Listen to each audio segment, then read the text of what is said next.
Now students लेते हैं question number 85.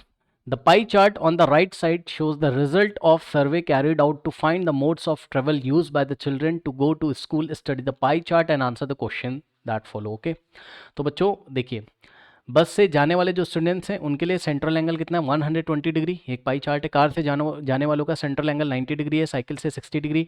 Taxi का आपको पता नहीं है. वॉक करके जो बच्चे स्कूल जाते हैं उनके लिए सेंट्रल एंगल 60 डिग्री है. तो आप एक काम करो, सबसे पहले तो आप एक काम ये करो बच्चों, आपको पता है क्या कि सेंटर पर टोटल एंगल कितना बनता है. अगर हम यहाँ पे इस सर्कल के इस पाई चार्ट के सेंटर पे टोटल एंगल कैलकुलेट करें तो होता है 360 डिग्री. ठीक, तो अब यहाँ टैक्सी का एंगल नहीं दे रखा है ना, क्वेश्चन में भी जरूरत पड़ेगी. तो आप एक काम करो, टैक्सी के लिए सेंट्रल एंगल निकाल लो. तो टैक्सी के लिए सेंट्रल एंगल कैसे निकालोगे? तो बच्चों जवाब है टैक्सी के लिए किस तरीके से निकालेंगे. देखिए कुछ नहीं करना है, जितने भी एंगल हैं जैसे ये 60 है साइकिल वाला, कार वाला 90 है, बस वाला 120 है और ये 60 है, इन सबको ऐड करके और टैक्सी वाले को x मान लो पहले. ठीक, और सबको ऐड करके 360 के इक्वल रख दो, x की वैल्यू आ जाएगी. ठीक, तो टैक्सी के लिए एंगल कितना है x डिग्री, तो x डिग्री और प्लस यहाँ से चलो x प्लस 60 और प्लस कार का हो गया 90 और प्लस बस का हो गया 120 और प्लस वॉक का हो गया कितना 60 डिग्री. अब यहाँ पे देखिए मैं आगे करके आपको दिखा रहा हूँ येलो कलर से, इज इक्वल्स टू कितना कर देंगे यहाँ से 360 डिग्री. सबको ऐड किया 360 के इक्वल रख दिया. यहाँ से x की वैल्यू निकाल लो, कैसे आ जाएगा यहाँ से देखिए x डिग्री ऐसे ही रहेगा और प्लस 60 प्लस 90 150 150 प्लस 120 और प्लस 60. ओके फिर से 90 प्लस 60 या फिर आप ऐसे कर लो 60 प्लस 60 कितना हो गया 120, 60 प्लस 60 कितना हो गया 60 प्लस 60, ओहो भाई चल जा. देखो 60 प्लस 60 कितना हो गया 120 है ना, 120 प्लस 120 240 और 240 प्लस 90, 240 प्लस 90 कितना होता है 240 और प्लस 90 कितना होता है 0 प्लस 0 0 9 प्लस 4 13 1 जाएगा यहाँ पे 330 हो गया. सो इन सब का जो सम हो गया, सबका सम हो गया कितना हो गया यहाँ से लेके यहाँ तक इन सब का सम हो गया 330. So x degree plus 330 plus 330 degree is equals to में कितना हो गया 360. अगर आपको ऐसे नहीं करना है तो आप सिंपली क्या करो, सबको ऐड करो और 360 में से डायरेक्टली माइनस कर दो. सबको ऐड करोगे 330 आएगा, 330 को 360 में से माइनस कर दो 30 आ जाएगा. यहाँ से भी आप देखोगे 330 को राइट में ले जाओगे तो x की वैल्यू कितनी आ जाएगी 360 डिग्री और 330 राइट में जाएगा सो माइनस 330 डिग्री. सो x की वैल्यू कितनी आ जाएगी 360 माइनस 330 कितना होता है आपका 30 डिग्री. तो इस तरीके से बच्चों सेंट्रल एंगल जो होगा टैक्सी के लिए कितना आ जाएगा 30 डिग्री. ओके, तो इस चीज़ को यहाँ पे भी हम डायग्राम में लिख लेते हैं, इसका भी हमको काम आएगा इस क्वेश्चन में. ठीक है, चलिए तो इसको मैं आपको डायग्राम में लिख के दिखा देता हूँ. टैक्सी के लिए जो एंगल है वो कितना है, सेंट्रल एंगल कितना है टैक्सी के लिए 30 डिग्री. इस बात को यहाँ पे लिखे रहने दो. ठीक है ना, इसको नोट करिए फिर मैं आपको आगे बताता हूँ. नोट कर लीजिए स्टूडेंट्स, फटाफट नोट कर लीजिए. चलिए नाउ अब यहाँ पर आपको क्या बोल रहा है बच्चों, पार्ट ए.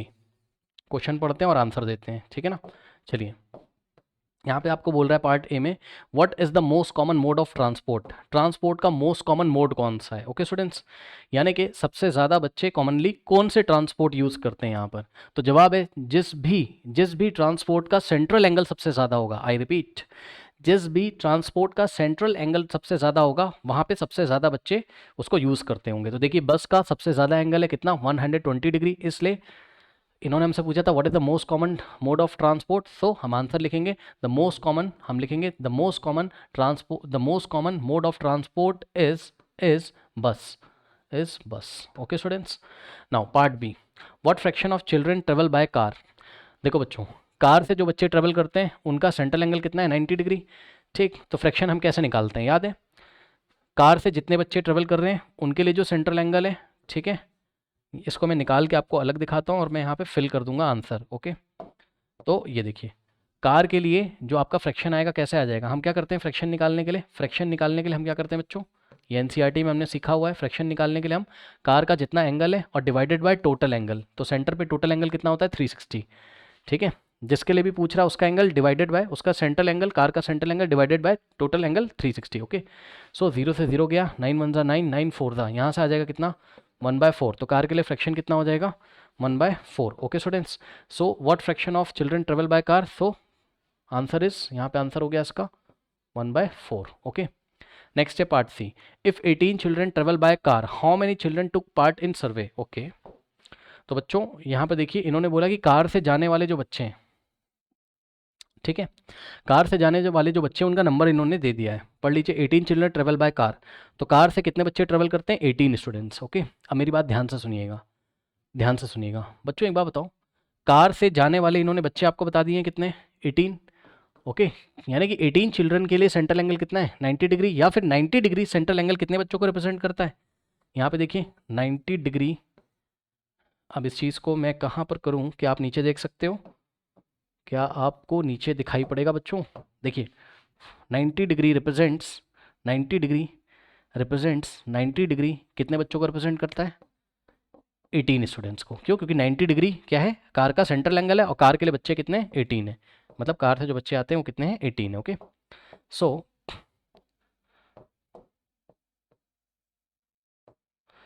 90 डिग्री कितने बच्चों को रिप्रेजेंट करता है? 18 बच्चों को। ठीक, तो 1 डिग्री कितने बच्चों को रिप्रेजेंट करेगा? यहाँ से देखिए 90 डिग्री कितने बच्चों को रिप्रेजेंट करता था? 18 चिल्ड्रन को। तो 1 डिग्री सेंट्रल एंगल कितने बच्चों को रिप्रेजेंट करेगा? यूनिटरी मेथड लगा दो, जिसको नहीं आता है सुन लो ध्यान से। 90 डिग्री अगर 18 बच्चों को रिप्रेजेंट करता है तो 1 डिग्री करेगा, 90 आके यहाँ डिवाइड लगा देगा इतने बच्चों को। ठीक, तो 1 डिग्री इतने बच्चों को रिप्रेजेंट करेगा, 18 बाय 90 को। ओके, तो अब जितने डिग्री के लिए निकालना हो उसको यहाँ पे मल्टीप्लाई हम लोग कर देंगे। ठीक, ऐसे ही मैंने आपको एनसीईआरटी में सिखाया है। 90 डिग्री के लिए 90 डिग्री रिप्रेजेंट करता है 18 चिल्ड्रन को। तो 1 डिग्री अगर सेंट्रल एंगल होगा तो कितने चिल्ड्रन को रिप्रेजेंट करेगा? 18 बाय 90 को। तो इन्होंने हमसे क्वेश्चन क्या पूछा है यहाँ पे? How many children took part in the survey? Survey में कितने बच्चों ने पार्टिसिपेट किया? तो जवाब है सर्वे में तो टोटल बच्चों ने पार्टिसिपेट किया। ध्यान से सुनिए, सर्वे में तो टोटल बच्चों ने पार्टिसिपेट किया। सर्वे में जितने भी होंगे वो टोटल बच्चे होंगे। अब वो कितने हमें नहीं पता, लेकिन टोटल चिल्ड्रंस के लिए, टोटल चिल्ड्रन के लिए, चिल्ड्रंस नहीं टोटल चिल्ड्रन के लिए जो सेंट्रल एंगल है वो कितना होगा बताओ? टोटल चिल्ड्रन के लिए सेंट्रल एंगल 360 डिग्री होगा कि नहीं होगा बताओ भाई? यहाँ से यहाँ तक टोटल सेंट्रल एंगल कितना होता है? 360। तो 1 डिग्री अगर 18 बाय 90 स्टूडेंट्स को या चिल्ड्रन को रिप्रेजेंट कर रहा है तो 360 डिग्री कितने बच्चों को रिप्रेजेंट करेगा? 360 डिग्री रिप्रेजेंट करेगा। इसको लाके 360 से मल्टीप्लाई कर देंगे, यानी कि 360 इंटू 18 बाय 90, ये लीजिए।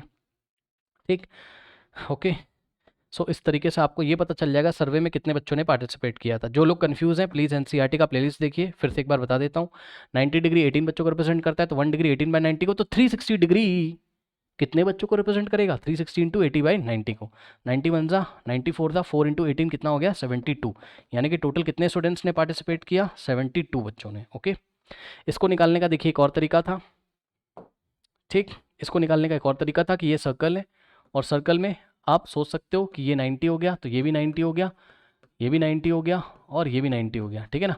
तो 90 अगर किसको दिखा रहा है? 18 स्टूडेंट्स को, तो 90 इंटू 4 कर दो 360, यानी कि 18 इंटू 4 कर दो 72 स्टूडेंट्स आ जाएंगे। ठीक, तो सोचने के बहुत सारे तरीके हैं। और भी सोचने का तरीका है क्या कि कार का जो फ्रैक्शन है वो कितना आ रहा है? 1/4 आ रहा है।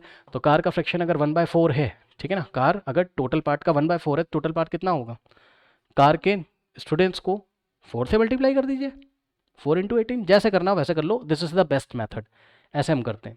90 डिग्री के लिए 18 चिल्ड्रन है, तो 1 डिग्री के लिए 18 बाय 90, यहाँ पे आपको चिल्ड्रन लिखना पड़ेगा आगे, CH लिख दिया, समझ जाना, चिल्ड्रन। ठीक, तो 1 डिग्री के लिए 18 बाय 90, 360 डिग्री, यानी कि टोटल के लिए कितने चिल्ड्रन हो जाएंगे? टोटल सेंट्रल एंगल 360 डिग्री के लिए कितने स्टूडेंट्स हो जाएंगे? 72, यानी कि टोटल 72 चिल्ड्रन है। ओके, तो इस तरीके से। सो यहाँ पर बच्चों इन्होंने हमसे पूछा था पार्ट सी में कि टोटल कितने बच्चों ने पार्टिसिपेट किया सर्वे में, या कितने बच्चों का सर्वे किया गया। So answer is total 72 children are surveyed. Okay, या टुक पार्ट इन सर्वे, जो लिखना हो लिख दो ना। Part D, how many children use taxi to travel school. अब देखो ये जो यहाँ पे बना के रखा हुआ है ना, ये काम आएगा इस बार, ध्यान से चेक करिए। उसने पूछा इस बार आपसे कि भाई कितने बच्चे टैक्सी से जाते हैं, तो टैक्सी का सेंट्रल एंगल कितना है? जाके देखिए, टैक्सी का सेंट्रल एंगल 30 डिग्री है, तो अब ये काम आ जाएगा कि नहीं बताइए?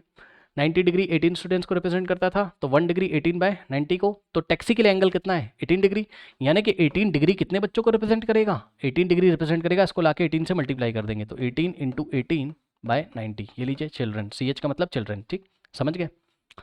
इसीलिए बोल रहा हूँ ये यूनिटरी मेथड आपको आना चाहिए। 90 डिग्री 18 चिल्ड्रन को रिप्रेजेंट करता था, तो 1 डिग्री 18/90 को 90 आके इधर डिवाइड लगा देगा तो 1 डिग्री में कितने चिल्ड्रन है पता चल जाएंगे। ठीक, तो टैक्सी के लिए एक गलती मेरे से हो गई बच्चों, 18 से क्यों कर रहा हूँ, टैक्सी के लिए एंगल कितना है, टैक्सी के लिए एंगल 30 है। सो 30 डिग्री कितने बच्चों को रिप्रेजेंट करेगा, इसको लाके 30 से भाई 1 डिग्री इतने बच्चों को, 30 डिग्री कितने को, 30 इंटू 18/90 चिल्ड्रन को रिप्रेजेंट करेगा। ठीक, 30 1 30 होता है और 30 3 जा कितना होता है आपका 90 होता है, 3 1 3 होता है, 3 6 जा 18, 6 इंटू 1 6 अपॉन में 1 6। सो 30 डिग्री के लिए जो बच्चे हैं वो कितने हो जाएंगे 6 चिल्ड्रन, ये लीजिए।